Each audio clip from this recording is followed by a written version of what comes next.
Nagbabalik ang PTV Balita Ngayon. Mahigit 1 milyong pisong halaga ng marijuana ang nasabat sa bypass operation ng Quezon City Police Station 4 at PDEA NCR sa Novaliches kaninang madaling araw. Ayon kay Police Lieutenant Colonel Jerry Castillo, Commander ng Station 4, ikinasa ang operasyon sa Good Haven 2 sa Barangay Bagbag.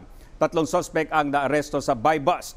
Bukod sa 9 kilo ng marijuana, nakumpiska rin ang isang timbangan, perang nagkakahalagang 34,000 pesos at isang cellphone.